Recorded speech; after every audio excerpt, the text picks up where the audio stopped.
도올 선생님께서 중용 한글 역주와 중용 인간의 맛을 출간하시고 TV에서 중용 강의를 하신 이후에 중용이 논어만큼이나 대중적으로 알려지게 됐습니다.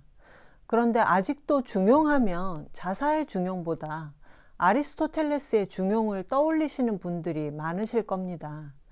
아리스토텔레스는 맹자와 같은 시기를 살았던 사람인데요. 아리스토텔레스의 도덕 철학을 담은 책이 니코마코스 윤리학인데, 니코마코스는 아리스토텔레스 아들의 이름입니다. 이 책에서 아리스토텔레스는 인간은 최고선을 이루기 위해 산다고 했습니다. 이 최고선을 유다모니아라고 했는데, 유다모니아는 해피니스, 행복 혹은 success, 성공으로 번역할 수 있기 때문에 지금도 많은 사람들이 행복이란 무엇인가에 해답을 얻기 위해 니코마코스 윤리학을 읽어야 한다고 생각하는데요. 그런데 원전을 읽는 것은 전공자라고 해도 굉장히 어려운 일이고, 다 읽고 나서도 거기에 대해 스스로 어떤 관점을 가진다는 게 쉽지 않습니다. 그래서 보통 그 분야에 권위 있는 연구자의 관점을 받아들일 수밖에 없는데요. 저는 주로 도올 선생님의 서양 철학사 강의와 함께 러셀의 서양 철학사를 참고합니다. 버트런트 러셀은 화이트헤드, 비트겐슈타인과 함께 분석 철학이라는 분야를 개척한 사람입니다. 분석 철학은 서양 철학의 많은 문제들이 순수한 철학적 문제라기보다는 서양 언어의 문제에서 온 것이 많다는 것에 주목해서 수학적 기호 논리로서 언어 논리의 단점을 극복하려고 한 철학인데요. 러셀은 글도 잘 써서 이 서양 철학사로 1950년에 노벨 문학상을 받았습니다. 러셀 서양 철학사의 특별한 점은 다른 서양 철학사들은 한 철학자가 살았던 시대 환경을 전혀 쓰지 않거나 짤막하게 처리하고 철학자의 논리 구조를 설명하는 데 치중한다면, 러셀은 그 사람이 살았던 시대에 이 사람이 어떤 위치를 가졌고 왜 이런 주장을 했는지까지 자신의 관점을 넣어서 평가하고 있기 때문에 핵심을 이해하기가 쉽다는 장점이 있습니다. 물론 러셀의 주관적 평가를 싫어하는 사람도 있기 때문에 호불호가 갈리는 책이기도 한데요. 러셀은 자신이 높게 평가하지 않는 철학자에 대해서는 확실히 그렇다고 표현을 해줍니다. 플라톤도 그랬지만 아리스토텔레스도 러셀은 높게 평가하지 않았습니다. 러셀은 우리가 니코마코스 윤리학을 아무리 읽어봤자 행복에 대해 알 길이 없다고 합니다.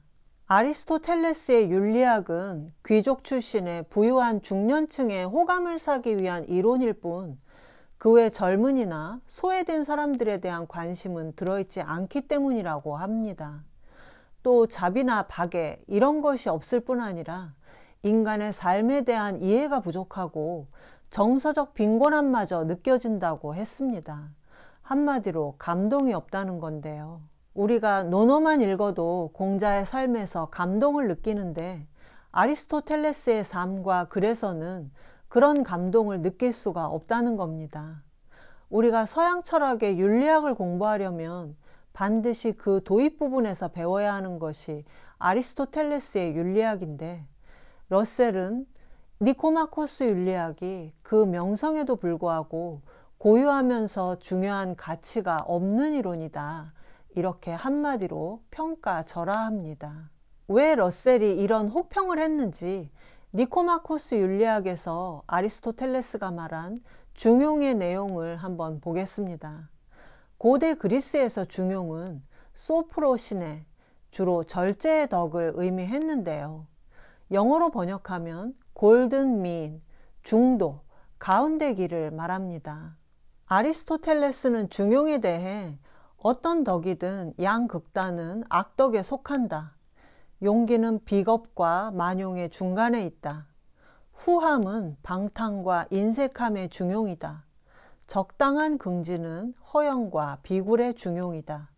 재빠른 기지는 저속한 익살과 상스러움의 중용이다. 겸손은 수줍음과 파렴치함의 중용이다. 진실성은 허풍과 거짓 겸손의 중간이다. 이렇게 말했는데요. 무엇이든 극단으로 치우치는 것보다 양극단의 중간이 덕이라는 말이 그럴듯해 보이긴 합니다.